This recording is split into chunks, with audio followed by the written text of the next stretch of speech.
Qu'est-ce que t'en penses des changements de récompense de la quête défi du Doshaguma? Ah oui, alors pour ceux qui n'ont pas eu l'info, je vous l'affiche par là. En gros, grossièrement, pour la quête défi du Doshaguma du Vallon, on avait trois pendentifs à récupérer. Un pour la participation, un si on faisait le temps A, et un si on était classé dans le top 10 000 solo au duo. Et bah ça a changé. Ça a changé. Maintenant, on a la première et la deuxième récompense si on participe, et la dernière, la plus rare, du coup, si on fait juste le rang A. Alors pourquoi Capcom a fait ça? Ils ont fait ça parce qu'il y a trop de cheaters. Donc pour moi, c'est une bonne chose. En fait, tout le solo, déjà, il était blindé de cheaters. Je pense que 80% des gens en solo, c'était des cheaters. Tous ceux en dessous d'une minute 30, c'était des cheaters. Tous ceux en dessous d'une minute 45, c'était des cheaters. Même si j'ai vu un temps à 1,46 au corps de chasse. Mais bon, quand on additionne tous les dégâts que le mec a fait, ça fait pas les PV du monstre. Mais bon, ça c'est une autre histoire, je suis un peu autiste. Mais voilà, du coup, c'est une bonne chose. Ça permet d'enlever la frustration, de se dire j'ai pas réussi à avoir ma récompense alors que j'ai fait des bons temps. Et tout ça, c'est à cause des cheaters.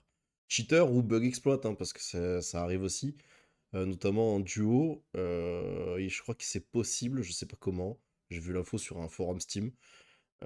C'est possible que le mec qui rejoint, donc le duo, s'il avait le même type d'arme équipée que l'arme qu'il a choisie dans la quête défi, alors il se retrouve avec son arme secondaire de son vrai stuff et son vrai stuff en quête défi. Du coup, forcément, ça fait un carnage. Je pense notamment à l'insecte glaive, vu qu'on me le forte, ou à la GS.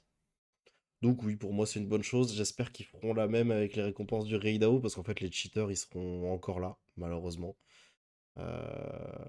Si j'avais une petite critique à faire, toute petite, c'est que obtenir le rang A pour le dernier niveau de récompense, c'est peut-être un peu trop facile. Ils auraient peut-être dû mettre genre un temps, genre 4 minutes pour un rang S, ou même 3 minutes, ça aurait été valorisant, parce qu'en fait c'est ça le problème, c'est que du coup on se sent un peu moins valorisé. Mais c'est vraiment une petite critique, parce qu'au moins on a la récompense, et on se sent pas dévalorisé par des cheaters, et c'est beaucoup plus important, merci Capcom. Et si jamais vous savez pas comment arriver à faire le rang A, c'est pas compliqué. Soit vous prenez soit vous devenez meilleur hein, avec une des armes, une des 6 armes. Première option. Deuxième option, vous jouez la fusée arbalète lourde et juste vous oubliez pas de pas tirer quand le monstre vous attaque et sinon vous l'enchaînez avec des munitions incendiaires, le mode Gatling et des munitions grenaille. Et dernière option, vous venez demain, jeudi 17 avril, dernier jour pour faire le défi sur mon stream et je vous aiderai à le passer en duo. Voilà. C'était Paulcast, c'était mon avis et mes propositions de conseils. Bonne journée!